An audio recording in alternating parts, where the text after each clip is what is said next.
አንተ እንደውም በዛ ማስተዋወቅክ የአራት ወንዶች ልጆች እናት የአንድ ባል ሚስት ነኝ። ፓስተር ወጋየሁ እባላለሁ። ጌታ ኢየሱስ ክርስቶስ ይባርካችሁ። ፓስተርዬ ዛሬ ደግሞ እድሉን ከእናንተ ጋር ከምትተጉ የጌታን ፊት ማለዳ ማለዳ በእውነት በመፈለግ ጸጋ ከበዛላችሁ ጋር ከእናንተ ጋር ወዳጆቼ እግዚአብሔርን እውነት ለመካፈል እድል ስላገኘው ጌታ የተባረከ ይሁን። የሚገርም ነው። ዳንኤል በግርግጥ አላውቅህም ርስርስ የሚያደርግ የሴልሆምን ውሃ ጠጥተህናል። እግዚአብሔር ይባርክ። ላይ ያላችሁ ገስት ላይ እህት ሄለን፣ ፓስተር ሳርዬ፣ ሩት፣ ወይኗ፣ ገነት፣ ምህረት፣ ፍሬወት ሰላማችሁ ብዝት ይበልልኝ። ታችም ያላችሁ 30 ሰዎች ያው እኛ ጋር ሚድናይት ነው አሁን። ቃሉን አካፍዬ ጥቂት ከእናንተ ጋር በጸሎት አሳልፌ እወጣለሁኝ። ያው ቤተሰብ ድምፅ ትንሽ አፓርታማ ስለሆነ መቆየት ይከብደኛል። እንጸልያለን። ዛሬ መዝሙር 73ን ነው የምንካፈለው። ለምን የሚል ጥያቄ በአሳፍ ህይወት ውስጥ ለምን ክፉዎች ይሳካላቸዋል የሚለው አንድ ቃል ደግሞ መዝሙረ ዳዊት ላይ ላንብብላችሁ እና ጸልያለሁ። ይሄ ደግሞ ዳዊት ነው፣ ለመዘምራን አለቃ የዳዊት መዝሙር ይልና እግዚአብሔር ሆይ እስከ መቼ ድረስ ለዘላለም ትረሳኛለህ? ፊትህን እስከኔ የምትሰውረው እስከ መቼ ድረስ ነው? ከሐሳቤ ጋር የምሟገተው ልቤም ቀኑን ሁሉ የሚያዝነው እስከ መቼ ነው? ጠላቴስ በእኔ ላይ የሚያይለው እስከ መቼ ድረስ ነው? እግዚአብሔር አምላኬ ሆይ ተመልከት ስማኝም፣ የሞት እንቅልፍ እንዳልተኛ አይኖቼን አብራ። በዚህ ጠላቴ አሸነፍኩት እንዳይል፣ በዚህ ትካዜና ጭንቀት ውስጥ ሆኖ ማለት ነው። አሸነፍኩት እንዳይል ባለጋራዎቼም በውድቀቴ ደስ እንዳይላቸው እርዳኝ። በጣም የሚገርመው ደግሞ ምዕራፉ ሲጨርስ እኔ ግን በጸናች ፍቅርህ እታመናለሁ፣ ልቤን በማዳንህ ደስ ይለዋል። ቸርነቱ በስቶልኛልና ለእግዚአብሔር እዘምራለሁ። 5 ጊዜ መቼ መቼ መቼ ይልና በምስጋና ጥቅልል ያደርጋል። የዘላለም አምላክ እግዚአብሔር ሆይ በጌታ በኢየሱስ ክርስቶስ ስም እናመሰግንሃለን። በዚህ ሰዓት ደግሞ ከቅዱሳን ጋር በፊትህ ወደ አደባባይ እንድንገባ የዘላለም አምላክ እግዚአብሔር ሆይ ምሕረት ቸርነትህ ስለበዛልን የመኖራችን ምክንያት አንተ ብቻ ስለሆንክ የዘላለም አምላክ እግዚአብሔር ሆይ በእውነት ከልባችን እናመሰግንሃለን። በአፋችን ከልባችን እንቀኝልሃለን፣ እንወድሃለን፣ እንወድስሃለን፣ እንቀኝልሃለን፣ እናከብርሃለን፣ ከፍ ከፍ እናደርግሃለን። አንተ የመኖራችን ምክንያት ነህ። የዘላለም አምላክ እግዚአብሔር ሆይ እንደተወደዱ ልጆች እናመሰግንሃለን፣ እንደተመረጡ ልጆች እናመሰግንሃለን። በክርስቶስ ኢየሱስ ባገኘነው ልጅነት ደስ ብሎን እግዚአብሔር ሁል ጊዜ በአንተ ፊት ምስጋና ልናመጣ የሚገባን አጀንዳችን እሱ ነው። ምሕረትን ስላበዛሃልን፣ በክርስቶስ ኃጢአታችንን ይቅር ስላልክ፣ ፍቅርህን ስላካፈልከን ጌታ ሆይ እናመሰግናለን። ደግሞ ዛሬ የምንተናነጽበትን የህይወትን ቃል መንፈስ ቅዱስ በጌታ በኢየሱስ ስም የቃልህን አብርሆት እንድሰጠን፣ በቃልህ እንድታበረታን፣ እንድታጽናናን፣ እንድታጸናን፣ እንድትናገረን መንፈስ ቅዱስ ወደ እውነት ሁሉ እንድትመራን በጌታ በኢየሱስ ክርስቶስ ስም የእውነት እንድንሰማ የምንሰማው ቃል እንዲጠቅመን መንፈስ ቅዱስ በጌታ በኢየሱስ ክርስቶስ ስም ጸልያለሁ። የቃል ፍቺ ያበራል ተብሎ ተጽፏል።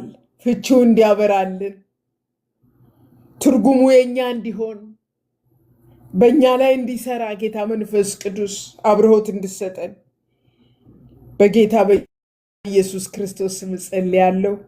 የሚያጽናናው የሚያጸናውን ቃልህን ሰጥተኸናል ጌታ ሆይ።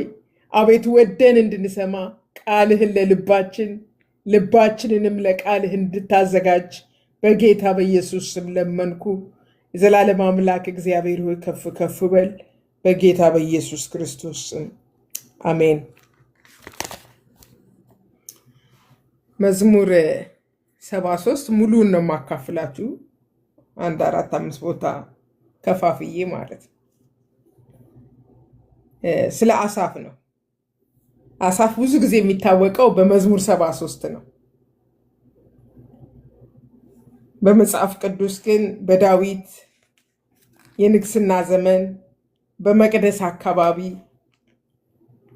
በተደጋጋሚ በተለይ በአንደኛ ዜና ላይ ድንቅ አገልጋይ ነበር። አሳፍ ከመዝሙረ ዳዊት ሌላ ብዙ ቦታ ይጠቀሳል። ዘሩ የሌዊ ነገድ ነው፣ ለእግዚአብሔር የተለየ። በዳዊት ዘመን አገልግሎቱ የሙዚቃ የምስጋና አገልግሎትን በእግዚአብሔር ፊት ሌዋውያንን፣ ዘማሪያንን በሙዚቃ መሳሪያ በቅኔ መዝሙር ቸርነውና ምሕረቱ ለዘላለም ነውና ብለው እስራኤል እግዚአብሔርን እንዲያመሰግን የምስጋናን የቅኔን ክፍል የሚመራ ነው። አንደኛ ዜና 6:39 ይሄን ያወራል። የሙዚቃ መሳሪያ አገልጋይ እንደሆነ አንደኛ ዜና 15 ከ16 እስከ 19 የምስጋና አገልግሎቱን በተመለከተ 16 ከ4 እስከ 7 በተለይ በታቦቱ ፊት በዛ ዙሪያ አገልግሎቱ በጣም ሰፊ እንደሆነ የሚገርማችሁ በሁለተኛ ዜና ደግሞ በሰለሞን ዘመን ዳዊት ካለፈ በኋላ አሳፍ ብቻ አይደለም ዘሮቹ በቤተ መቅደስ የምስጋናን አገልግሎት ሲሰጡ እናገኛለን። በአጭር ቃል አገልጋይ ነው። ይሄ መልእክት ለአገልጋዮች፣ ጌታን ለማገልገል ደፋ ቀና ለምትሉ፣ በቤቱ ቤተኛ ለሆናችሁ፣ ጌታን ወዳችሁ ፈቅዳችሁ ለምታገለግሉ፣ ጸጋን ለሰጣችሁ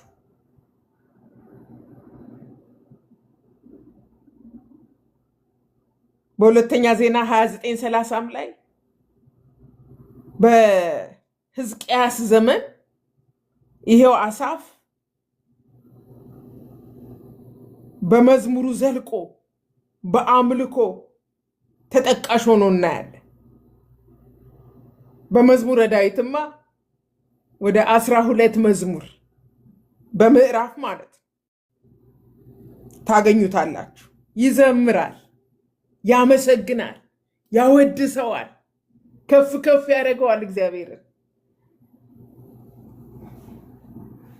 ስለ እግዚአብሔር ባህሪ፣ ስለ እግዚአብሔር ታላቅነት፣ ስለ እግዚአብሔር ምሕረት ከዚህ ከምዕራፍ 73 እስከ 83 የአሳፍ መዝሙር፣ መዝሙር 50 የአሳፍ መዝሙር እና ከመዝሙሮቹ መካከል ግን ዛሬ የምናየው 73 ነው። እንደውም ታዋቂ መዝሙሩ ብዙዎች የምንጽናናበት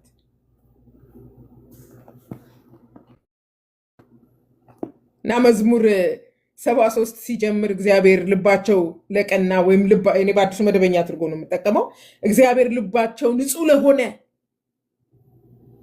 ለእግዚአብሔር እንዴት ቸር ነው በሚል ይጀምራል። ያው መዝሙሩን ሁኔታዎች ካለፉ በኋላ ስለሚጽፍ እንደ ርዕስ እግዚአብሔር ቸር ነው ለማ ለልባቸው ንጹሕ ለሆነ። ያው ጌታ ኢየሱስም በተራራው ትምህርት ላይ ተናግረዋል። ልበ ንጹሐን እግዚአብሔርን ያያሉ። አቤት እግዚአብሔርና የሰው ልብ! እግዚአብሔር ፊት አይቶ አያውቅም፣ ትከሻ አይቶ አያውቅም፣ ዘር አይቶ አያውቅም። አብዛኛውን በመጽሐፍ ቅዱስ የእሱን ስራ ለመስራት ሰለሞንም እንደሚጠራ በቃ ልብን ይፈልጋል። ልጄ ሆይ ልብህን ስጠኝ እና እዚህ ጋርም እግዚአብሔር ልባቸው ንጹህ ለሆነ ለእስራኤል እንዴት ቸር ነው። ለእስራኤል አይደለም፣ በእስራኤል ውስጥ ልቡ ንጹህ ለሆነ ቸር ነው ይልና ወዲያውኑ እኔ ግን በማለት ይጀምራል።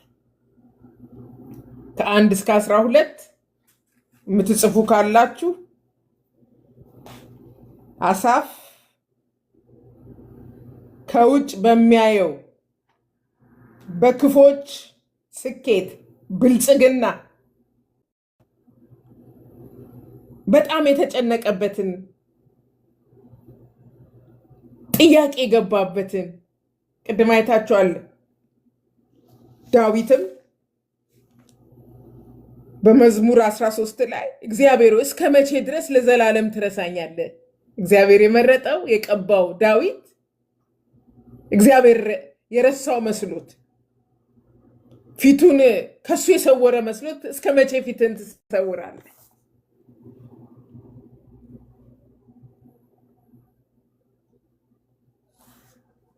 አስቡት እንግዲህ። አሁንም ይሄ ቅድም የነገርኳችሁ ታላቅ አገልጋይ ታቦቱ ዙሪያ በእግዚአብሔር ሕልውና ዙሪያ የሚያገለግል የሌዊ ነገድ የሆነ ሌዊ ነገድ ማለት በቃ ለእግዚአብሔር ስራ የተለዩ የእግዚአብሔር የሆኑ እስራኤልን በመዝሙር እንዲተም ወደ እግዚአብሔር አደባባይ የሚያስገባ አሳፍ መሪ ነው። ደግሞ እኔ ምን ሆንኩኝ ይላል፣ እግሬ ሊሰናከል አዳልጦኝ ልወድቅ ጥቂት ቀረኝ።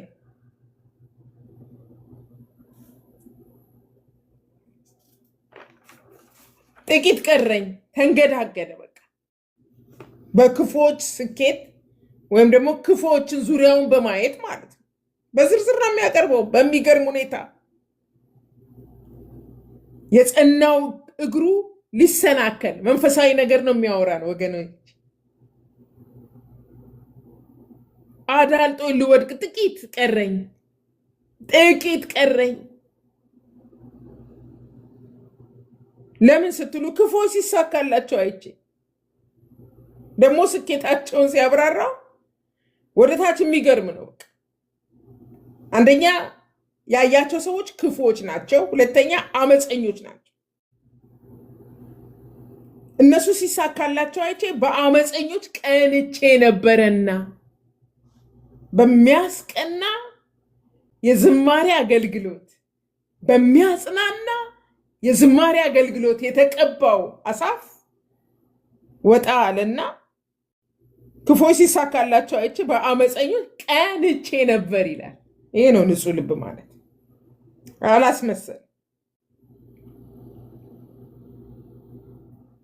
እና በግነት ይመስላል። ቁጥር 4 ላይ አንዳች ጣር የለባቸውም።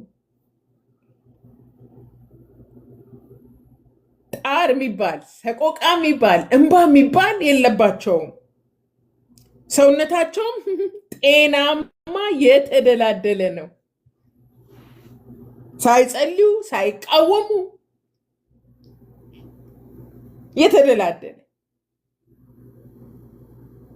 የተደላደለ ምንም ጣር የለባቸውም። በቃ እንደፈለጉ እየሆኑ በክፋታቸው ላይ ክፋት እየጨመሩ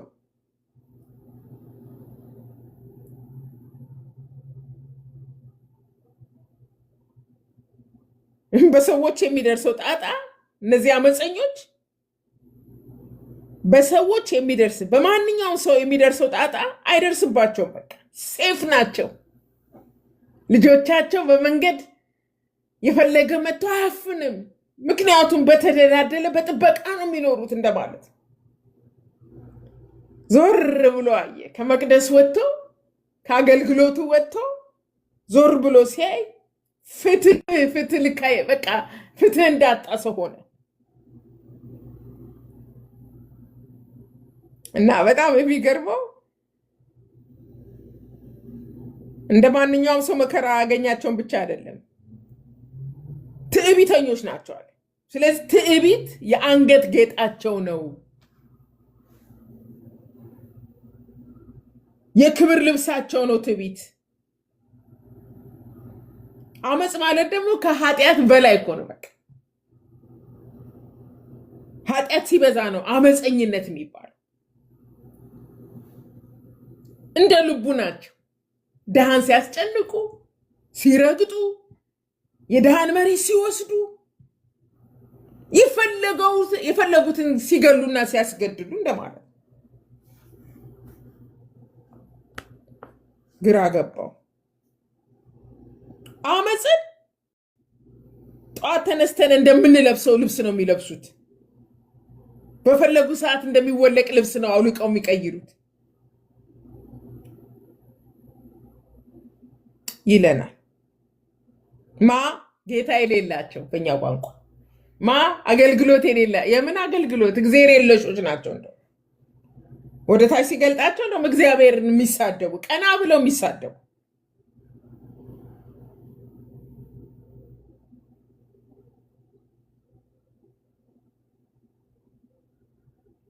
ፊዚካል እንትናቸውን ሲገልጠው የሰባ አይናቸው ይጉረጠረጣል። በቃ ያፈጣሉ፣ ይቆጣሉ፣ ሰውን ያንቀጠቅጣሉ፣ ድሃውን ያንቀጠቅጣሉ፣ ያስጨንቃሉ። እንዲህ አይነት ሰዎች አሉ በየዘመናቱ፣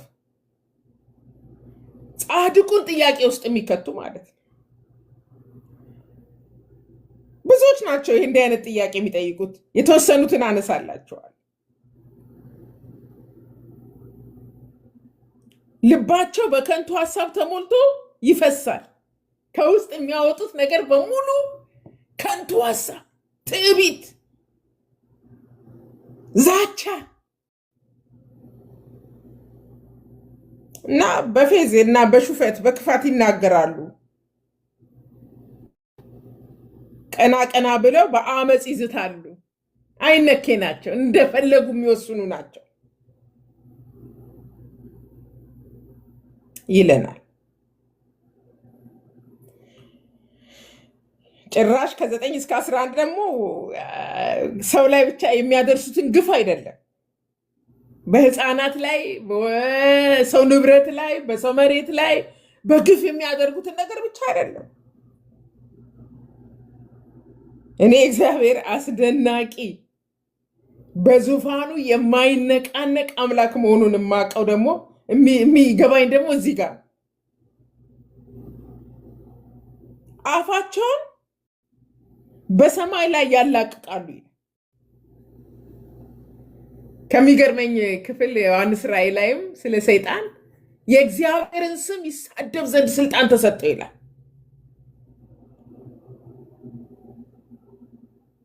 አቤት የእግዚአብሔር ትዕግስት! አይፈራማ። የሚነቀንቀው ምንም አይነት ስነ ፍጥረት የለማ። እግዚአብሔር በዙፋኑ ላይ ነው። እኛ ግራ የሚገባን ነገር እያለ ድሮ ልጆች ሆነን ሰይጣን ከሰዎች ውስጥ ጸልየን ስናስወጣ በኢየሱስ ስም ስንለው አንዳንዴ በኢየሱስ ስም ሲል በጣም ደነግጥ ነበር። እንዴት ችሎ ይሄን ስም ጠራው እያሉ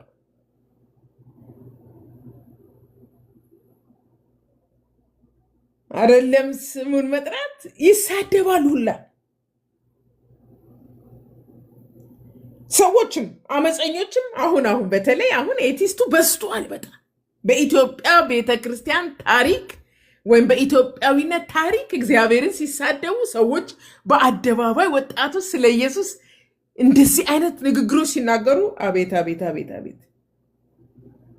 የሃይማኖተኛ ሀገር ትውልድ አይመስሉ። በጣም በጌታ ላይ አፋቸውን ሲያላቅቁ፣ መቼም በጌታ በኢየሱስ ክርስቶስ ማንነት ላይማ አፉን ማያላቅቅ የለም።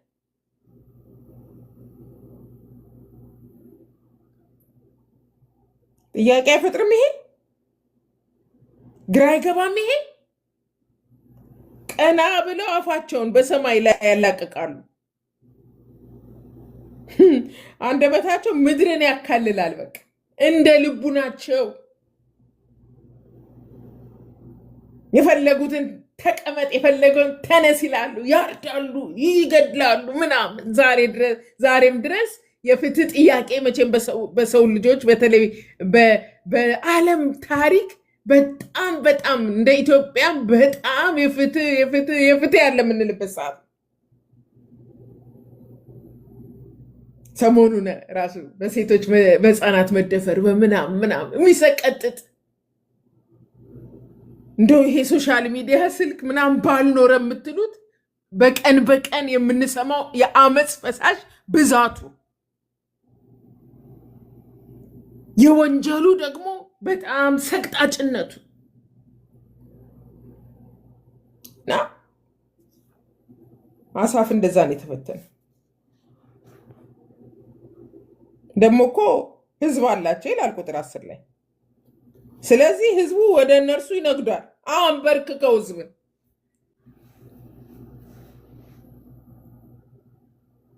ይሄ ምድርን በሚያክለው ንግግራቸው አስተው ይሁን አላቅም ስለነማን እንደሚናገር፣ ግን ክፎች፣ አመፀኞች ተከታይ አላቸው። ተከታይ ይጎርፋል እነሱ ጋር።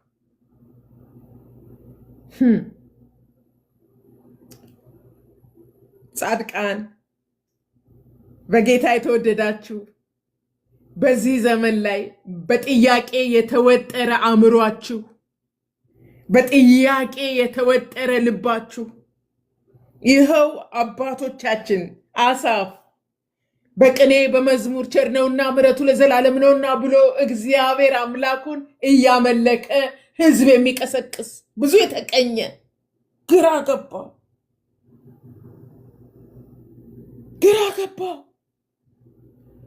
አዎ ለምን እስከ መቼ? እሺ እኛ ሲቅር ያንተ ስም እየተሰደበ ቀና ብሎ እየሰደቡ ስድባቸው ደግሞ ቁጥር 11 ላይ ህዝቡ ወደ እነሱ ይጎርፋል ውሃቸውንም በገፍ ይጠጣሉ ይልና እጃቸው ላይ ብር አለ ማለት ውሃ ያኔ ውድ ስለነበር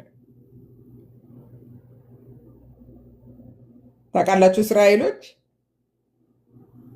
አንድ ቦታ ለመስፈር የውሃ ጉድጓድ ወሳኝ ነበር በዛ ዘመን። ዛሬ ግብረ ሶዶማውያን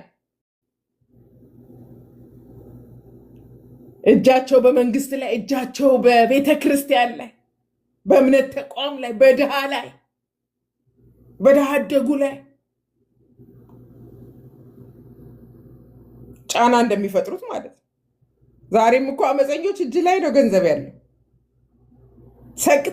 ሰቅጣጭ ትውልድን የሚያጠፋ አጀንዳ በእጃቸው አለ። የነሱ ደግሞ የሚደገፉበት ደግሞ ከፍተኛ ገንዘብ አለ። ማንም ሊቋቋሙ የማይችል መንግስታት ጥያቄ ውስጥ እስኪገቡ እርዳታ እናጣለን። አብያተ ክርስቲያናትን የተፈታተነ አፋቸውን ሲያላቅቁ ክብራቸው በኖራቸው ነው እንደሚል አዲስ ኪዳን ላይ በአደባባይ ነውራቸውን በመንግስታት ላይ ጫና እየፈጠሩ ገንዘቡ በእነሱ የሆነ አብዛኛው እግዚአብሔር የለሾች ናቸው። ለመሆኑ እግዚአብሔር እንዴት ያውቃል? ማለት ኦልሬዲ እግዚአብሔር የለም። አዲስ ትውልድ ደግሞ ተነስቷል፣ መጽሐፍ ቅዱስን የሚያብጠለጥል ክርስትናን ከዚህ ዘመን በፊት ከተገዳደሩ በላይ የሚገዳደሩ ምላሰኞች፣ የነዚህ ገንዘብ ናላቸውን ያዞረ አመፀኞች፣ ኩምሽሽ በቃ የጽድቅን መንገድ እንዳይከተል ጻድቁን የሚፈታተን ዘመን ነው ይሄ። ስለ እግዚአብሔር ብዙ ስለ ኢየሱስ ብዙ ሊባል ይችላል። ስለ መጽሐፍ ቅዱስ ብዙ እየተባለ ነው፣ እየተበረዘ ነው። እርኩሰታቸውን እንዲናገርላቸው መጽሐፍ ቅዱሳችንን እየቀየሩ ነው። ማን አለባቸው? እንደማለት ነው። ወደዚህ ዘመን ስንወስደው ራሱን አዞሮ በቃ ያ የሚጣፍጥ ዜማ ያ ዝማሬ ከአፉ ተወሰደበት። በቃ ለመሆኑ እግዚአብሔር እንዴት ያውቃል? እኮ ድፍረት ነው። ምን ያውቃል እግዚአብሔር? በልዑል ዘንድ እውቀት አለ ይላል። በቃ የማላገጥ መጨረሻ። እሺ የኑሯቸው ጉዳይ ተፈታትኖት ነበር። አሁን ግን አምላኩ እግዚአብሔርን እሱ ላይ አፋቸውን ሲያላቀቁ፣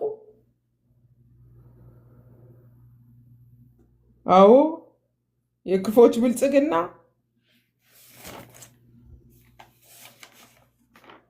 የክፎች ስኬት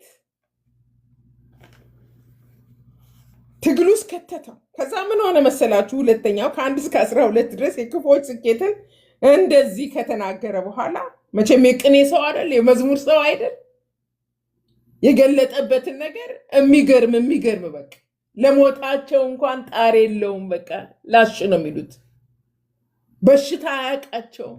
ከታመሙም ደግሞ ከፍተኛ የሕክምና ወጪ ወጥቶ ይታከማሉ።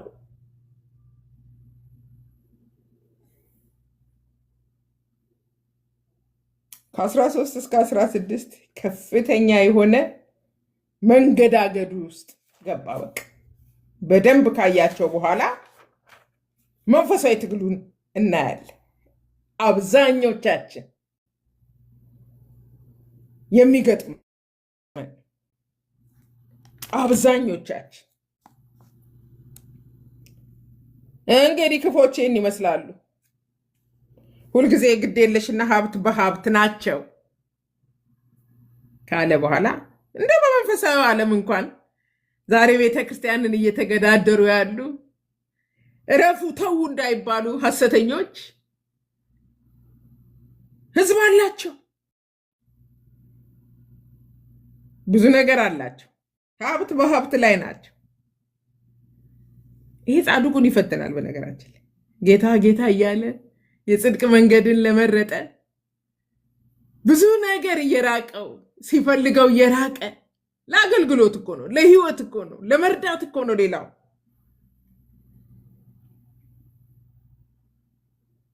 እና ያንገዳግዳል። ተንገዳገደ። በቃ በእምነቱ ተንገዳገደ። ለካ አለ በኢየሱስ ስም ልቤን ንጹህ ያደረግኩት በከንቱ ነው። ልቡ ንጹህ ነበር። ስለ እግዚአብሔር ነገር፣ ስለ ዝማሬ፣ ስለ አምልኮ ከዝማሬው አሳፍን በጣም መንፈሳዊ ብስለቱን የምታገኙ ሰው ነው። ታቦቱ አካባቢ ህገ እግዚአብሔርን የሙሴን ህግ ጠንቅቆ የሚያውቅ ነው። የእግዚአብሔር ህልውና ውስጥ ገብቶ መዘመር የሚያውቅ ሰው ነው። ዘር ማንዘሩ ልጆቹ እንኳን በዚህ የተቀቡ ናቸው። ይህን ልካ ልቤን ንጹህ ያደረግኩት በከንቱ ነው። ልብ በሉ ደግሞ እጄን በየዋህነት የታጠብኩት። ልብ ንጹህ ሲሆን እጅ ንጹህ ይሆናል። ታውቃላችሁ። ልብ ክፉ ሲሆን እጅ ክፉ ይሆናል። ልብ ነው የሚያዘዋ። ስርቆት፣ ጉቦ፣ ኃጢአት ያው ከሰው ልብ አይደለም የሚፈልቀው። ለዛ ነው ወደ እግዚአብሔር ተራራ ማን ይወጣል? ልቡ ንጹህ የሆነ እጁ ንጹህ የሆነ አይደለም የሚለው።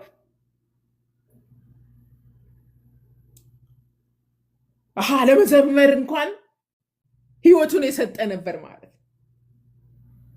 በጽድቅ የጨከነ ነበረ፣ ግን ተፈተነ። ለካ ልቤን ንጹህ ያደረግኩት በከንቱ ነው።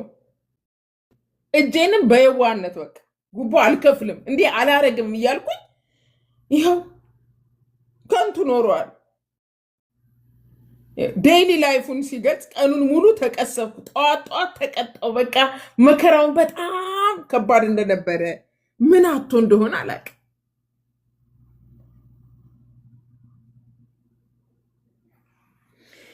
እኔ እንደዚህ እናገራለሁ ብልማ ኖሮ የልጆችን ትውልድ በከዳው ነበር። ታማኝ ነበርኩኝ።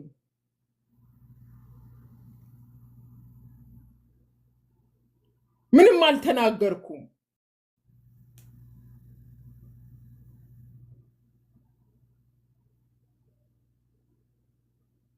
ይህን ነገር ለመረዳት በሞከርኩ ጊዜ በቃ እያለ ሁለተኛው ነጥብ በእምነቱ የተንገዳገደበትን እናያለን።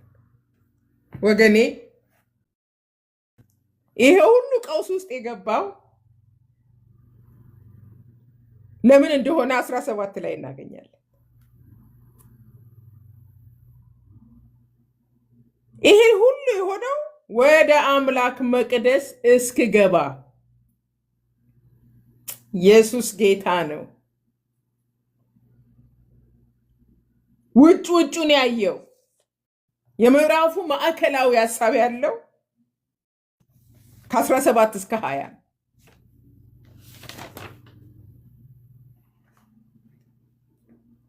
እስክገባ ድረስ ግቡ፣ ተሸሸጉ። በዚህ ዘመን የምታመልጡት በምትመኙት በምንመኘው እጃችን እንዲገባ በምንታገለው ነገር ላይ አይደለም። ሕዝቤ ሆይ ግባ አይደለም፣ ወደ ቤት ግባ።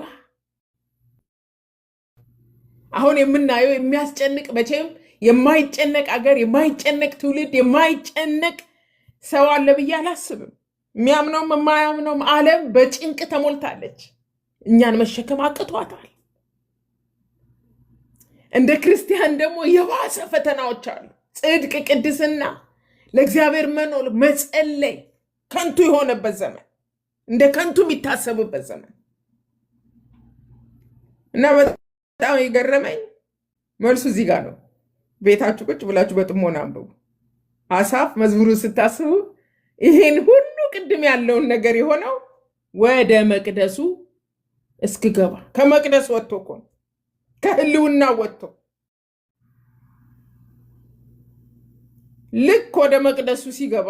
መቅደስ ሲባል አደራችሁን በዳዊት ዘመን በነበረበት ዘመን መቅደስ እኮ አልነበረም። ዳዊትን መቅደስ ሲል ታገኙታላችሁ መዝሙር 63 ላይ ይሁን 27 ላይ አምላኬ ወደ አንተ ገሰግሳለሁ፣ ነፍሴ አንተን ተጠማች፣ ስጋ አንተን ተራበች፣ በመቅደስ ተመለከትኩ። ይሄ ህልውና ውስጥ መግባት የእግዚአብሔርን ጠረን የእግዚአብሔርን ህልውና የለመደ ሰው ቋንቋ ነው። ወደ መቅደሱ እስክገባ ድረስ በርከክ እስክንል ድረስ። ሃሌሉያ።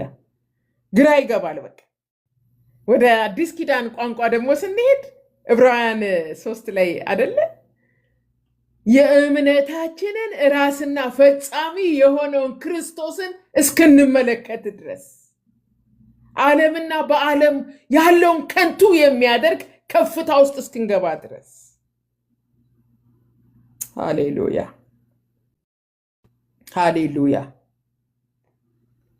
እስክገባ ድረስ አለ። እስክትገቡ ድረስ፣ አይን እስኪከፈት ድረስ፣ አብዝተን የእግዚአብሔር ጉያ ውስጥ ካልገባን እስክንገባ ድረስ ነገሮች ግራ ሊገቡ ይችላሉ።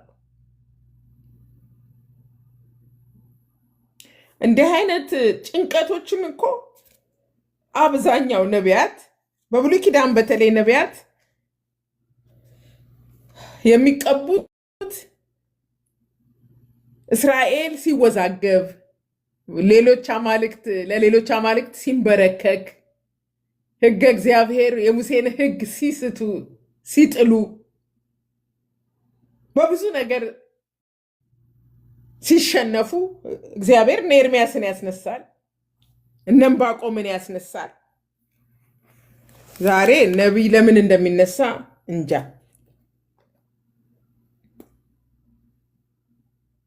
ተነስተናል የሚሉ እኔ በነቢያት አምናለሁ። ግን በብሉይ ኪዳን የነበሩ ነቢያት ቅድስና፣ ጽድቅ ሲጠፋ የሚጮሁ ናቸው። ለምሳሌ ዕንባቆም መጽሐፍን 3ቱንም ምዕራፍ ብታነቡ ገና ምዕራፉ መግቢያ ላይ ልክ ይህን የሚመስል የአሳፍን ጥያቄ የሚመስል ጥያቄ ተሞልቶ ነው፣ አጉረምርሞ ነው የምናየው። አንተ የማትሰማው እስከ መቼ ነው? ግፍ በዛ ብዬ እየጮኩ አንተ የማታድነው እስከ መቼ ነው? የጸሎት ሰዎች ናቸው። በነገራችን የእግዚአብሔርን ፊት የሚፈልጉ ናቸው። ጥፋትና ግፍ በፊት ያለ፣ ስለዚህ ሕግ ላልቷል፣ ፍትህ ድል አይነሳም፣ ፍትህ ይጣመም ዘንድ ክፎች ጻድቃንን ይከባሉ አለ። በቃ ዕንባቆም ምዕራፍ 1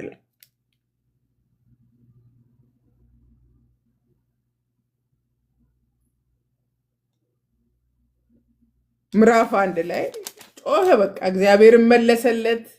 እንደገና አግሮመረመ ይለናል። ታሪኩ ሰፊ ስለሆነ እናንተ አንብቡት። ከዚህ ከመዝሙር 73 ጋር እያይዛችሁ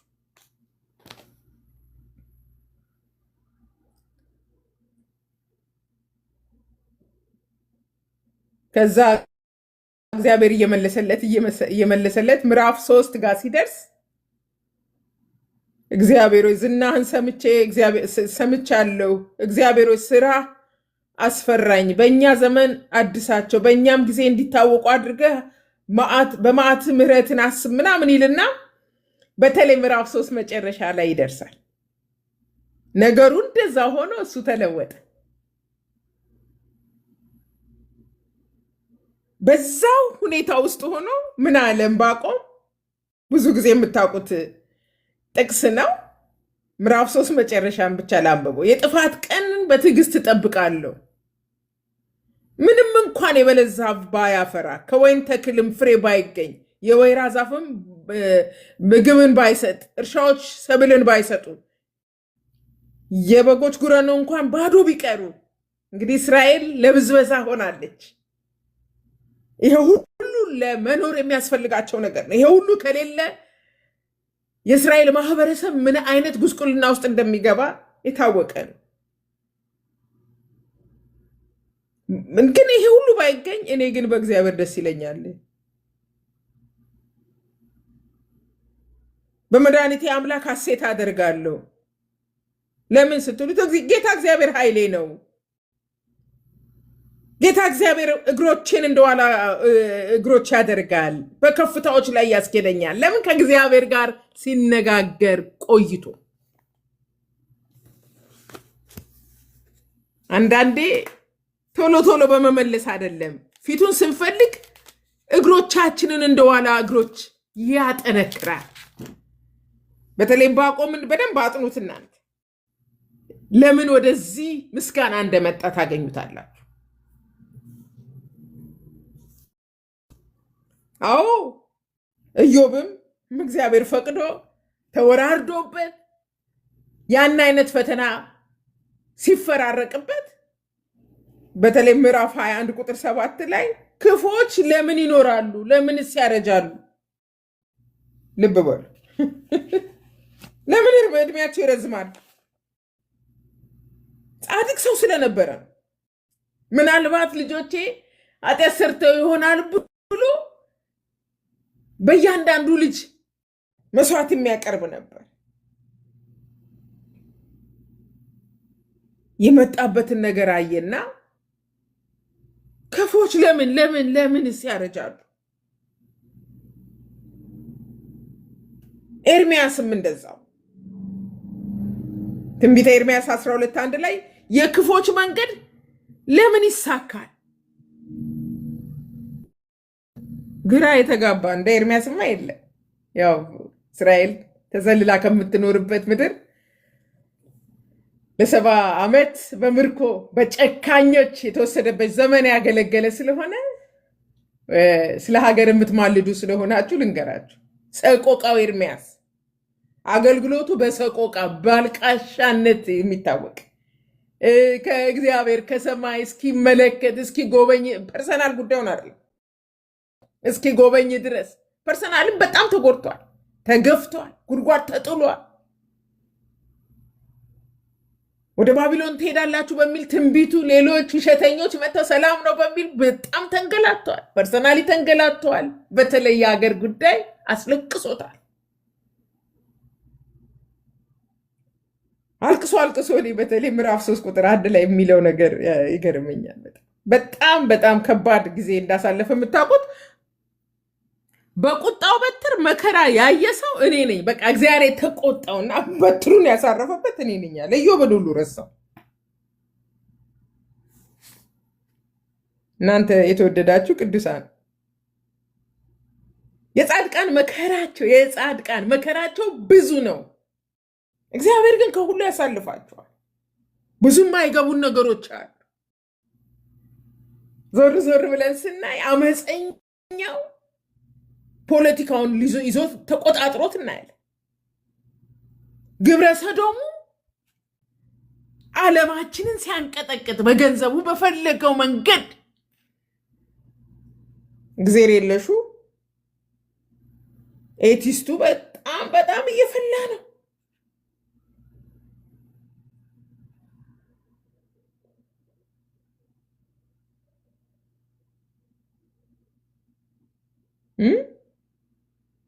በትንቢተ ሚልክያስ ላይ ብታነቡ ምዕራፍ 3 ከ14 እስከ 15 እግዚአብሔርን ማገልገል ከንቱ ነው አለ ህዝቡ። በቃ ለምን ስትሏቸው ክፎች ሲበለጽጉ፣ ጻድቃን ሲጨነቁ ተመልክተው ተስፋ ቆረጡ።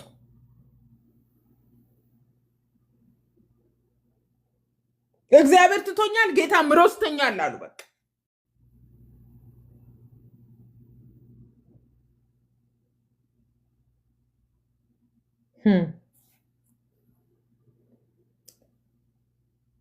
አንቺ በአውሎ ንፋስ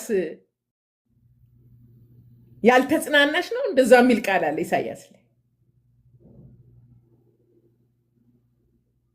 ዛሬ እግዚአብሔር እንዲሁ አይደለም መቼም እየተናገረን ያለው። ፐርሰናሊም ስሙ።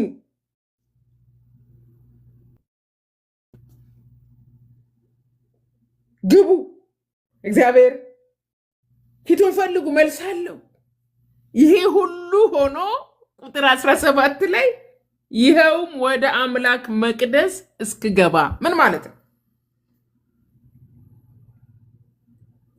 ወደ እሱ ሲገባ አይኑ ተከፈተ፣ መጨረሻቸውን እስካይ ድረስ ነበረ።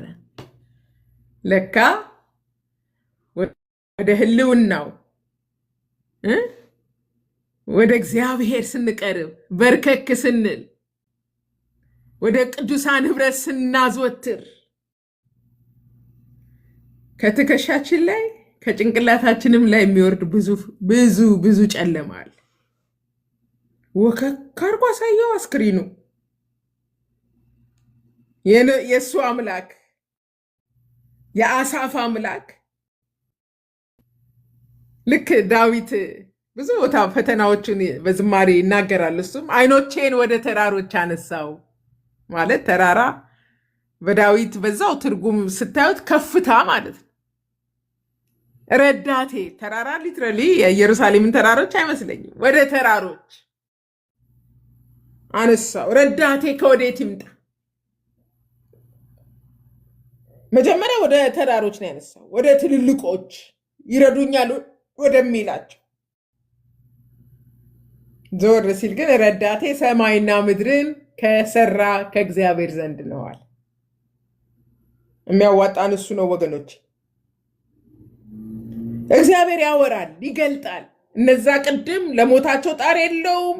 በቃ እግዚአብሔርን ይሳደባሉ። በጣም አጋኖ ማለት ይቻላል። በእነሱ የተሰነካከለው ሰው እዚሁ መቅደስ እንደገባ እዛችሁ ቁጥር ላይ መጨረሻቸውን እስካይ ድረስ ነበር ነው እኮ ያለው። እንዲህ አይነት መነጽር አለው እግዚአብሔር ፍንተው አድርጎ። እሱ እግሬ ሊሰናከል ያለ የነበረው ሰውዬ የእነሱን ምን ያህል በድንጋጤ መጨረሻቸውንም እስካይ ድረስ በእርግጥ በሚያዳልጥ ስፍራ አስቀመጥካቸው። እኔ አይደለሁም የምሰናከለው። እሱ እኮ እግሬ ሊሰናከል ሊያዳልጠኝ ነበር አለ። አሁን ደግሞ እነማንን ነው? ሃሌሉያ ሃሌሉያ። እግዚአብሔር መልካም ነው። በመከራ ቀን መሸሸጊያ ነው። እግዚአብሔር ማንንም አይጥልም፣ በክፉም አይፈትንም። እይታ ግን ወሳኝ። እይታ ይበጠብጥሃል፣ እይታሽ ይበጠብጥሻል። እይታ ደግሞ እረፍት ይሰጣል። መስቀሉን ስናይ፣ ፍቅሩን ስናስብ እንጂ ሰፈር እየዋልን ፖለቲካውን ስናተራምስ እየዋልን በዘረኝነት በጣም ብዙ ቢዚ እያደረጉ ባሉ ነገሮች ነው። እሱ ጋርማ እረፍት የለም። ወደ መቅደስ ግቡ። ፊቱን ፈልጉ ወገኖቼ፣ ፊቱን እንፈልግ። ወዲያውኑ እኮ የተለወጠ ነገሩ ሳይለወጥ እሱ ተለወጠ።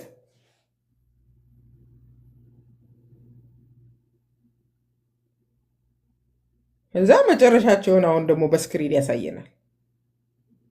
በእርግጥ አለ ሃሌሉያ፣ በእርግጥ እነዛ አመፀኞች፣ እነዛ ትዕቢተኞች በእርግጥ በሚያዳልጥ ስፍራ አስቀመጥካቸው። ይሄ መረዳት እኮ ነው። በነገራችን ድጥ ስፍራ ማለት ሽው አድርጎ መውደቅ ማለት ነው።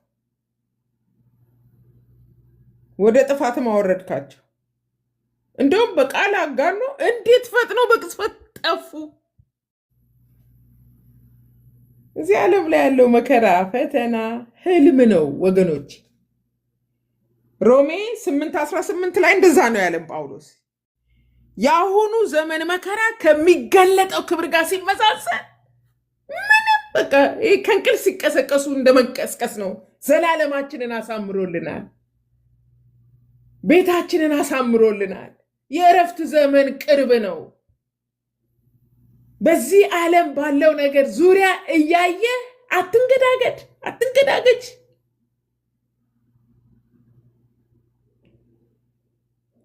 ግድ የለም ይሳደብ ተሳዳቢው፣ አመፀኛውም ያምፅ። ግራ የሚገባ ነገር አለ እኮ አንዳንዴ መቅደም የሌለባቸው ሰዎች ከእናንተ አጠገብ ሲቀድሙ ታያላችሁ። እናንተ ጸልያችሁበት እነሱ ሳይጸልዩ ያገኛሉ። ስክት ስክት ስክት ስክት ሲልላት ቸርች እንቀራለን። በቃ ለምን እንላለን። ልክ ቅድም ዳዊት እንደተናገረ እስከ መቼ በቃ እስከ መቼ ፈጽመ ትረሳኛለህ? እስከ መቼ በነፍሴ እመካከራለሁ? በቃ ብቻውን ማውራት ጀመረ። ግን ቀና ሲሉ መልስ አለ።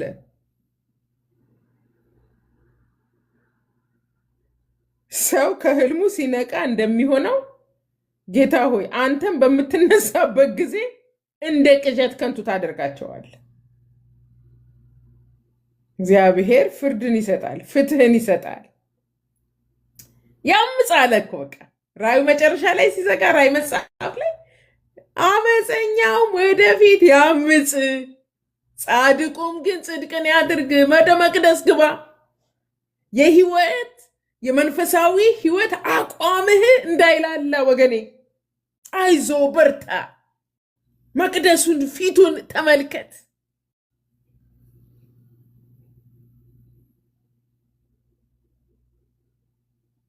እንዴት ፈጥነው በቅጽበት ጠፉ፣ በድንጋጤ ፈጽመው ወደሙ። ሰው በህልሙ ሲነቃ እንደሚሆነው ጌታ ሆይ አንተም በምትነሳበት ጊዜ እንደ ቅዠት ከንቱ ታድርጋቸዋለህ።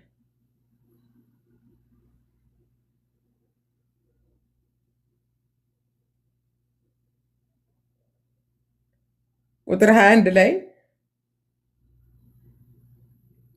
ከእግዚአብሔር ህልውና ውስጥ ገብቶ ጠላቶች እነዛ የቀናባቸው ፍጻሜያቸውን ካየ በኋላ እንዲህ አለ፣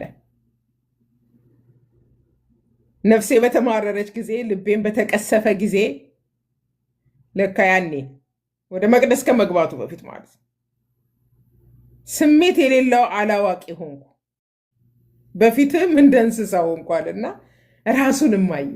እነሱም ብቻ አይደለም ምን ነክቶኝ ነው። እግዚአብሔር ወደዚህ ከፍታ ያውጣችሁ፣ ያውጣል።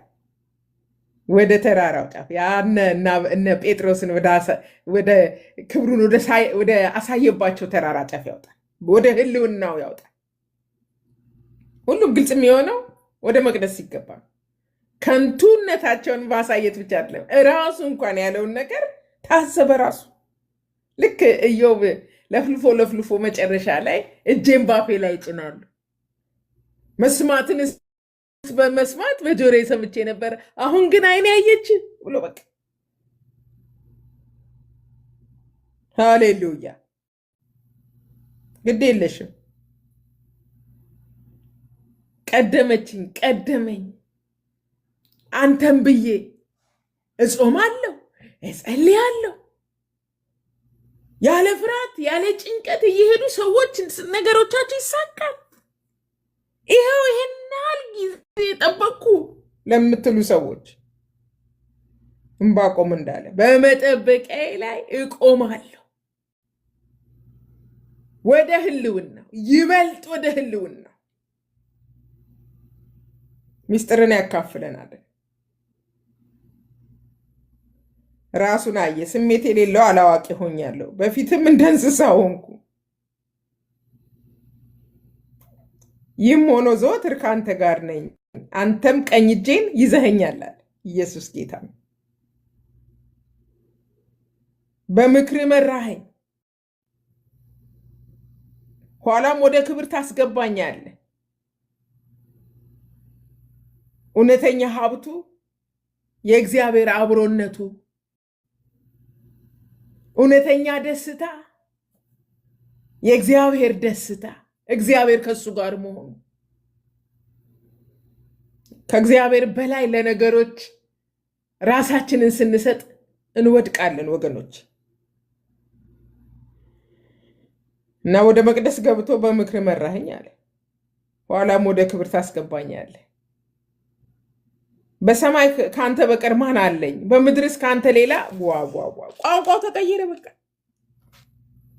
መዝሙሩ ተቀየረ በቃ።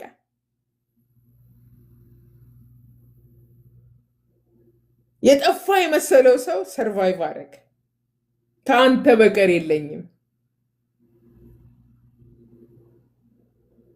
ስጋዬና ልቤ ሊደክሙ ይችላሉ፣ እግዚአብሔር ግን የልቤ ብርታት የዘላለም እድል ፈንታዬ ነው። ሃሌሉያ! አሳፍ የተናገረው ወደ መቅደሱ ከገባ በኋላ ወደ ህልውና ወደ ድሮ ወደሚያውቅ ወደ ጉያው ከገባ በኋላ ኧረ እኔ ከአንተ በቀር የለኝም፣ በሰማይ ከአንተ በቀር ማን አለኝ? በምድርም ከአንተ ሌላ የለኝም። ተለወጥ። ትክክለኛ ለውጥ ነገራችን ሲለወጥ አይደለም፣ እኛ ስንለወጥ፣ እይታችን ሲለወጥ። ከአሳፍ የማይጠበቅ ቅናት፣ ግራ መጋባት እግዚአብሔር ሲያይ ወደ መቅደስ ሲገባ ወደ እግዚአብሔር መቅደስ ሲቀርብ በጣም ደግሞ የሚገርም ፓወርፉል ንግግሮች ከዚህ በኋላ አሉት። እነሆ ከአንተ የሚርቁ ይጠፋሉ፣ አንተ ታማኞች ያልሆኑን ሁሉ ታጠፋቸዋለህ ብሎ በተለይ የመልእክቱን ስር የሚያደርግበት ቁጥር 28 ላይ ለእኔ ግን ወደ እግዚአብሔር መቅረብ ይሻለኛል። አለቅ። ይህችን ከታች ጻፉ። ለእኔ ግን ዓለም ግራ ትጋባ፣ ቤተ ክርስቲያን ትግፋህ፣ ያመንከው ይካድህ፣ ነገር ይመሰቃቀል፣ አትሽሽ፣ ጌታ አታጉረምርም። እሺ በሉ፣ እሺ በሉ። ይሄ ቃል ህይወታችሁን ይሰራል፣ ህይወቴን ይሰራል። ለእኔ ግን ታች ጻፉት። ለእኔ ግን ቁጥር 28 ወደ እግዚአብሔር መቅረብ መራቅ አይደለም መቅረብ ይሻለኝ። አንዳንድ ሰው አኩርፎ አገልግሎት ትተዋል። አንዳንድ ሰው ግራ ገብቶ ቸርች ቀርተዋል። የነበረው ያ ቅናትና አገልግሎት ዙሪያውን አይቶ በእይታ መበላሸት ምክንያት ቦታ ለቋል። ተመለሱ። እኔ ተሳስቼ ነበር አለ አሳፍ። አሳፍን ከቁጥር 17 በፊት ብታነቡ በቃ የደከመው ነው የሚመስለው፣ ደክሞ የቀረ ነው የሚመስላል። ግን ወደ መቅደስ ከገባ በኋላ ዘራፍ አለ። ለእኔ ግን ወደ እግዚአብሔር መቅረብ ይሻለኛል። ልክ ዕንባቆም እንዳለ ጌታ እግዚአብሔር መጠጊያዬ አድርጌዋለሁ፣ ስለ ስራም ሁሉ እናገር ዘንድ በቃ ብሎ ደመደመ። አስተውላችሁ ከሆነ ቅድም መዝሙር 13 ላይ እስከ መቼ ያለን ነው። እንደውም በቁጥር 4 ላይ በቃ ጠላቴ በላይ በቃ አሸነፍኩት እንዳይል ባለጋራዎቼ በውድቀቴ ደስ እንዳይላቸው ጭንቆኛል ካለ በኋላ ድምዳሜው ላይ ግን እኔ ግን በጸናች ፍቅር እታመናለሁ፣ ልቤን በማዳን ደስ ይለዋል፣ ቸርነቱ በዝቶልኛልና ለእግዚአብሔር እዘምራለሁ። ያ ሁሉ ጥያቄ የጠየቀ ሰው አይመስልም። ምስጋና ድምዳሜ ሆነ። እዚህም ጋር ለእኔ ዛሬ ይሄን ብላችሁ መልእክታችሁ ነው። ለእኔ ግን ወደ እግዚአብሔር መቅረብ ይሻለኛል። መሸሸጊያችን እሱ ነው። የክፉ ቀናችን እሱ ነው። ዙሪያችሁ ያለውን ነገር ሳይሆን ጌታን እዩ። ወደ ስፍራችሁ ተመለሱ። አትሸነፉ። አይዟችሁ፣ በርቱ። የክፎች ስኬት ጊዜያዊ ነው። የክፎች ድል ጊዜያዊ ነው። አዎ መንፈሳዊ ትግሉ እውነተኛ ሊሆን ይችላል። የእግዚአብሔር አብሮነት እሱም መፈለግ ግን ከሁሉ ይበልጣል። አሳፍ የደመደመው እውነተኛ ሀብት አይቶ ነው። እውነተኛ ሀብቴ ነህ እግዚአብሔር በሰማይም በምድርም። ሃሌሉያ። የኔ እውነተኛ ሀብት እግዚአብሔር ነው አለ። ሁሉ ከንቱ ነው አለ። በምን እይታ? በምን መነጽር? በዘላለም እይታ ውስጥ መነጽሩ ተቀየረለት። እህቴ፣ ወንድሜ፣ ለአገልግሎት ደፋ ቀና የምትሉ ተስፋ ሳትቆርጡ በዙሪያ ያላችሁ የምታዩትን ነገር እሱን ሚዛን እንዳትጠቀሙ። የሌሎች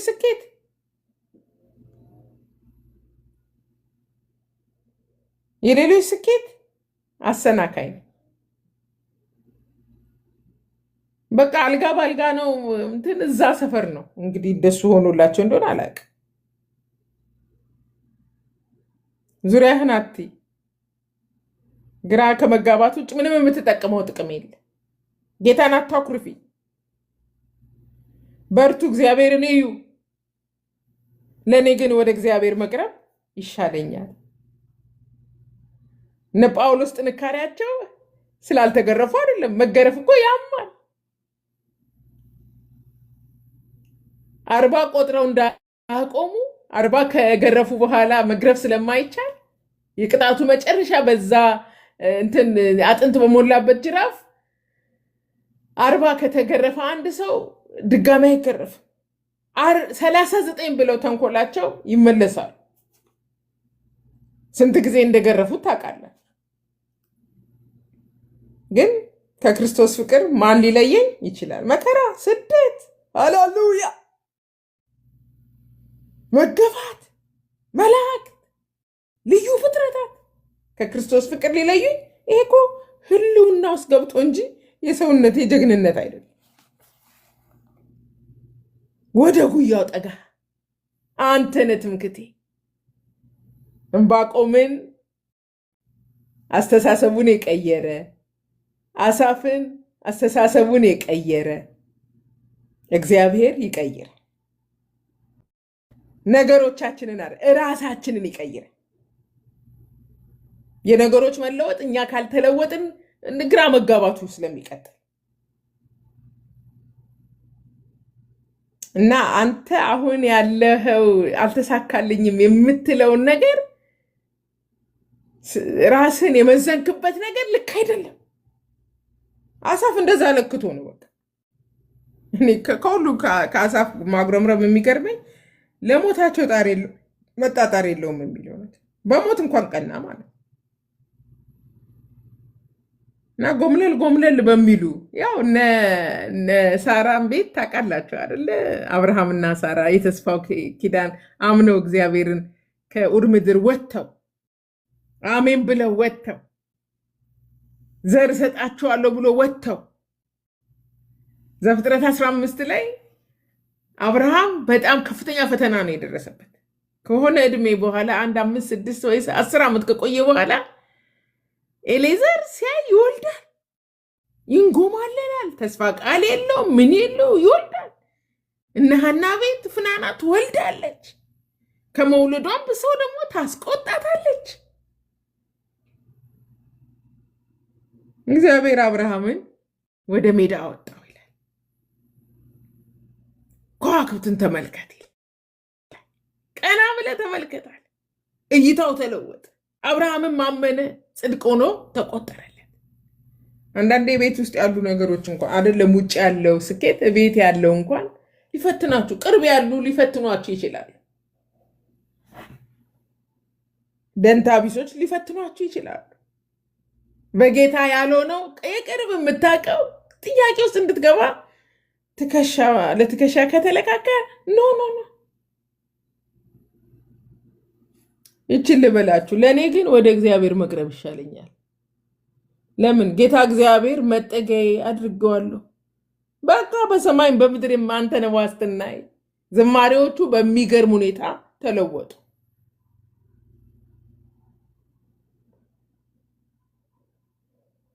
ወንድሞቼ እህቶቼ፣ በተለይ አሁን በከፋ ዘመን ራሱ ክርስትና ጥያቄ ውስጥ በገባበት ዘመን እንዳትንሸራተቱ፣ ሁኔታዎችን እያያችሁ እንዳትንገዳገዱ። የተስፋን ቃል የሰጠ እግዚአብሔር የታመነ ነው፣ እሱም ያደርገዋል። ነገር ግን የተስፋችን ምስክርነት እንዳይነቃነቅ እንጠብቅ ይላል።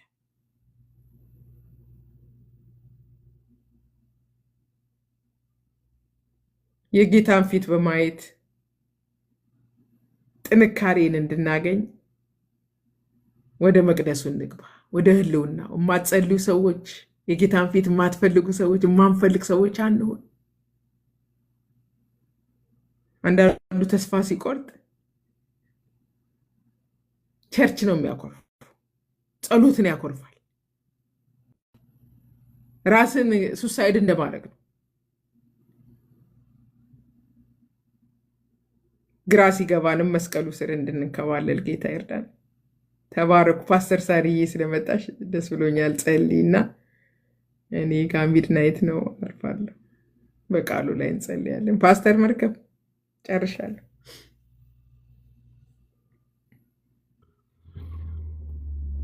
ፓስተር ተባረኪ። ጌታ ኢየሱስ ዘመንሽን ይባርክ። በጣም በጣም በጣም ድንቅ የሆነ በተለይ አሁን ላለንበት ሁኔታ እጅግ በጣም አስፈላጊ የሆነ መልእክት ነው ያቀረብሽው። ያቀረብሽበት ቶን ራሱ በጣም የሚገርም ነው። እያንዳንዳችንን እየነካን ነበር። ዘመንሽ የተባረከ ይሁን። ይህንን ቃል ለሰዎች እንድታካፊ ቆርሶ የሰጠሽ የሚገልጥልሽ በመሰዊያሽ ላይ ለትውልድ የሚሆን መልእክት የሚሰጥሽ አምላክ የተባረከ ይሁን። ብሩክ ሁኚ። ፓስተር ሳሪ እንግዲህ ትጸልያለች።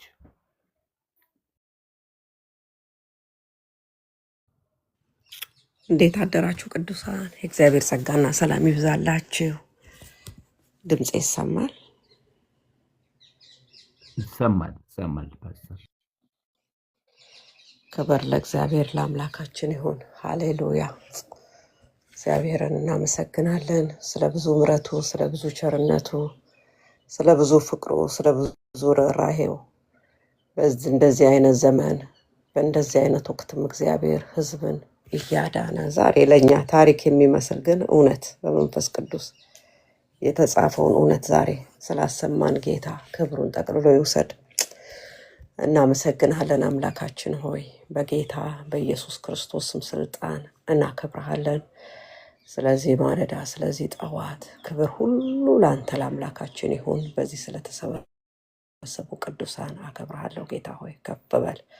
አንተ በዘመናት ሁሉ በእግሮች ስር የሚቀመጡ አንተን የሚያሳዩ አንተን የሚፈልጉ በትውልድና በአንተ በሕያው አምላክ መካከል የሚቆሙ ወንዶችና ሴቶች ልጆች ስላሉ ክብር ለአንተ ይሁን። አንተ እንደ ቃልህ ነህና እግዚአብሔር በዘመናት ሁሉ ሰው አለው ተብሎ ተጽፏል። ጌታ ሆይ አንተ እንደ ቃል የሆንክ አምላክ ነህ። እናመሰግናለን፣ እናከብረሃለን፣ ከፍ እናረጋሃለን፣ እንሰግድልሃለን። አምላካችን እናመልክሃለን። ጌታችን ከአንተ በቀር የሚመለክ የሚሰገድለት የሚከበር የሚወደድ የሚከተል ሰው ሆኖ ተፈጥሮ የሚከተለው የሚሻው የሚፈልገው ሌላ አምላክ እኛ አናውቅም። የልባችን ጌታ ትንፋሽና መንገዳችንን በእጅ ያስክ እግዚአብሔር አብ፣ እግዚአብሔር ወልድ፣ እግዚአብሔር መንፈስ ቅዱስ ክብር ተጠቅልሎ ለአንተ ይሁን። ጌታ ሆይ ደግሞ በዚህ ማለዳ ስለሰጠህን የህይወት ቃል እናከብረሃለን። አባታችንና አምላካችን ሆይ ዛሬን ይመስላል ጌታ ሆይ። አዎ ቀናቶቹ ክፎች ናቸውና ዘመኑን ዋጁ ይላል ቃልህ ጌታ በኢየሱስ ክርስቶስ ስም። የቀናቶችን ክፋት፣ የአመፅን ብዛት፣ የጨለማውን ጥልቅነት እንድናይ በዚህ ሁሉ ግን እግዚአብሔር አምላክ አንተ ጻድቅ እውነተኛ አምላክ በዙፋን ላይ ያለ ምንም ነገር ሊያናውጥህ የማይችል የነገስታት ንጉስ የጌቶች ሁሉ ጌታ መሆን ግን በቃለ አሳየህን ጌታ ሆይ። እኛም እንዴት አድርገን እግዚአብሔር አምላክና አባት ሆይ ይህንን ክፉ ዘመን ይህን የሚያስጨንቅ ዘመን እንደምንዋጀው እግዚአብሔር አምላክና አባት ሆይ ዘመናትን ቀናትን እያስገዛን እግዚአብሔር አምላክ ባንተ ጽድቅ፣ ባንተ እውነት፣ ባንተ ቅድስና እንዴት መመላለስ እንዳለብን ስላስተማርከን፣ ዛሬ ስላሳሰብከን፣ ስላስታወስከን ጌታ ሆይ እናመሰግንሃለን። አዎ አንዳንድ ጊዜ እንገረማለን ሁላችንም ጌታ እግዚአብሔር ሆይ እንዴት እንዲህ ሊሆን ቻለ ለምን እንላለን ጌታ ሆይ። ይህ ደግሞ እግዚአብሔር አምላክና አባት ሆይ በአንተና በእኛ መካከል ያለ የልጅነት መንፈስ የልጅነትና የአባትነት ኮሚኒኬሽን ነው ጌታ ሆይ። አንተ በዚህ እግዚአብሔር ሆይ አትናወጥም፣ በዚህ አትከፋም ጌታ በኢየሱስ ክርስቶስም። ሁሉ ለምንና እንዴት እንደሆነ የምታውቅ ሁሉን የምትችል አምላክ ዛሬም ዘመናችንን፣ ዛሬም ቀናችንን፣ ዛሬም ህይወታችንን፣ ዛሬም እግዚአብሔር አምላክና አባት ሆይ እኛንና እኛ የሆኑትን በተለይ ቤተክርስቲያንን እግዚአብሔር ሆይ በጌታ በኢየሱስ ክርስቶስም ስልጣን አንተ እንድታስብ በዘመኑ ላይ የምትሰለጥንበት በቀናቶቹ ላይ ነው በድል የምትራመድበትን አቅም፣ ኃይል፣ ጉልበት አንተ እንድትሰጣት በጌታ በኢየሱስም እንጸልያለን። ጌታ እግዚአብሔር ሆይ ከጥያቄዎቻችን በላይ የሆንከውን አንተን እያየን በድል እግዚአብሔር ሆይ በሙላት በጸጋ እንድንመላለስ የሚያግዝ ያንተ ጸጋ ያስፈልገናል። በግል ህይወታችን ለምን እንዴት ከምንለው ጥያቄ እግዚአብሔር አምላክ ወጣ ብለን እግዚአብሔር አምላክ የጥያቄዎቻችንን የችግሮቻችንን እግዚአብሔር የመከራዎቻችንን ትልቅነት ሳይሆን ያንተን ትልቅነት ያንተን ሁሉን ቻይነት ያንተን ሰማይና ምድር የሞላ አምላክ መሆን ግን ጌታ እግዚአብሔር ሁሉም በስልጣን የምትገዛ የምታስተዳድር ካንተ ፍቃድ ውጪ አንዳች ምንም ነገር ማድረግ እንደማይችል እግዚአብሔር አምላክና አባት ሆይ በጌታ በኢየሱስ ስም የምናውቅበት ይሄንን የምንናገርበት እግዚአብሔር ሁኔታን፣ ችግርን፣ አመፅን፣ ክፋትን አሳንሰን እግዚአብሔር አንተን በዚህ ሁሉ ላይ ከፍ ከፍ የምናደርግበት ላይፍ ስታይል የህይወት ደረጃ መንፈሳዊ ቁመና እንዲኖረን ጌታ እግዚአብሔር ሆይ ይሄንን እንድታረግልን በኢየሱስ ስም እንጸልያለን። ቃልም እንደሚል እንዲሁ ነው፣ ጽድቁንና መንግስቱን እሹ ሌላው ይጨመራል ይላል። ጽድቅና መንግስትን የምትሻ ቤተክርስቲያን፣ ጽድቅና መንግስትን የሚሻ ትውልድ፣ ጽድቅንና መንግስትን የሚገልጥ አገልግሎት እግዚአብሔር በምድር ላይ እንዲበዛ እግዚአብሔር በምድር ላይ እንዲሰፋ እንዲስፋፋ የአመፅን ብዛት እግዚአብሔር አምላክና አባቱ የሚሰበስብ ጸጥ ዝም የሚያሰኝ እግዚአብሔር አምላክና አባቱ የጸሎት ኃይል እንዲለቀቅ በጌታ በኢየሱስም ስልጣን እንጸልያለን። ጌታ እግዚአብሔር ሆይ የዘላለም አምላክ በዘመናት ሁሉ አንተ አሸናፊ ነህ፣ አንተ ጻድቅ ነህ፣ አንተ እውነተኛ ዳኛ ነህ።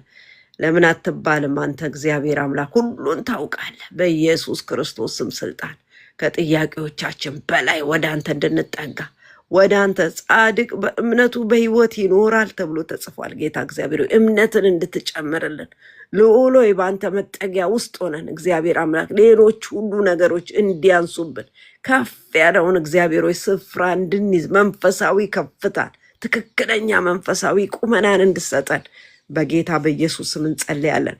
እግዚአብሔር አምላክና አባቶ ቃልህ ሕያው ነው፣ ህይወትን ይሰራል። እግዚአብሔር ሆይ ስለ ቃል ተባረክ፣ ስለ ባሪያ ስለ ፓስተር ወግዬ ተባረክ።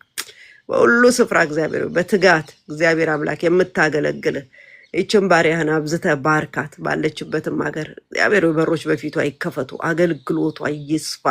ጨምረህ እግዚአብሔር አምላክ ላለው ይጨመርብለታል እንዳልክ ጨምረህ እግዚአብሔር በህልውና በመገኘት ቃልህን በመግለጥ እንድትባርካት እኔና ወንድሞች እህቶቼ በኢየሱስ ስም እንጸልያለን። ስለዚህ ፕላትፎርም እናመሰግናለን። ዘመንን ስለዋጀው እግዚአብሔር አምላክ ከጨለማ ከክፋት አሰራር ከአጋንንት ተናጥቀው ፕላትፎርሞችን ለአንተ ክብር ለትውልድ መታነጽ በትውልድና በአንተ መካከል ለመቆም የሚቀድሱ አብረው የሚያገለግሉ አብረው ሰራተኞች የሆኑትን ትውልድ ስላስነሳ በዚህ ዘመን እናመሰግናለን። ለአውሬው ተትቶ ዝም ቢባል ኖሮ ጌታ ሆይ ዛሬ ብዙ ነገር በሆነ ነበር። አቤቱ አምላካችን ርቀት ሳይገድብህ፣ ሁኔታ ሳይገድብህ፣ ምንም አይነት ገደብ ሳይኖር በእንዲህ አይነት ሁኔታ በአንተ ፊት መቅረብ ሆኖልናል። እናመሰግናለን። ስለዚህ ፕላትፎርም አመሰግናለሁ። ፓስተር መርከቡን እንድታበዛው፣ እንድታሰፋው፣ እንድታለመልመው በነገር ሁሉ እግዚአብሔር ሆይ ለምን በሚልበት እንዴት በሚልበት ሁሉ ያንተ እጅ፣ ያንተ መንፈስ፣ ያንተ ህያውነት፣ ያንተ ጌትነት እንዲገለጥበት በእህቶቼ ለምን በሚሉት ጥያቄ እንዴት በሚሉት ነገር ሁሉ እጅ እንዲገለጥ በጌታ በኢየሱስም ስልጣን እጸልያለሁ። ጌታ እግዚአብሔር ሆይ በጌታ በኢየሱስም ቀኑንም እኛንም ይህንንም የተባረከ ፕላትፎርም ላንተ አሳልፈን ሰጠን። ከፍ በል በኢየሱስ ክርስቶስ ጌታ ስም አሜን። ተባረኩ ቅዱሳን። ተባረኩልኝ ፓስተር ሳሪ። ጌታ ኢየሱስ ይባርካችሁ። ደግሞ አብራችሁ በፌስቡክ ላይ ረጅም ዓመታት ስታገለግሉ ቀንና ማታ ትውልድን ስታስታጥቁ በዚህ አይነት ጽናት እግዚአብሔር ለብዙ ሰዎች ተምሳሌት አድርጓችኋልና ጌታ ኢየሱስ ዘመንሽን ይባርክ። እንደ ትጉ ንብ እንደ ታታሪ ንብ ነው እግዚአብሔር አንቺን የሚጠቀምብሽና እግዚአብሔር በጣም የትጋት መንፈስ ነው የሰጠሽ። ሁሌ ይደነቃለሁ፣ ሁሌ ይገረማለሁ። እግዚአብሔር ዘመንሽን ይባርክ። ደግሞ አንቺን በተራሽ እንግዲህ መጥተሽ ታገለግያለሽ። በነገራችን ላይ ፓስተር ሳሪ ደግሞ ነገ ታገለግለናለች። ድንቅ ጊዜ ደግሞ ይኖረናል። በጣም በጣም በጣም ነው ደስ ያለኝ ፓስተር ወጊ በማይመች ቦታና ሁኔታ ላይ ሆነሽ ደግሞ አገልግሎታችንን ተቀብለሽ ጸልየሽ ትምህርት ተዘጋጅተሽ መጥተሽ ስላገለገልሽ በጣም በጣም ተባርከናል። ይህ ለትውልድ የሚሆን መልእክት ነው። እርግጠኛ ነኝ እግዚአብሔር ባገኘሽው አጋጣሚ ሁሉ ለብዙ ሰዎች የምታስተላልፊው ነው ብዬ ነው ማስበው። አንዴ ብቻ ሰብከሽ የምታቆሚው አይደለምና፣ ምክንያቱም ድሮ ተረድተን ነበር አንዳንዴ የሆነ የሚመጣብን ነገር አለ እና መለስ ብለን ያ ሁሉ ረስተን ወደኋላ እንደ አሳፍ የምንሆንበት ጊዜ አለና እኛንም የሚገስጸን የሚያነቃን መልእክት ነው። ተባሪኪ፣ ጸጋው ይብዛልሽ።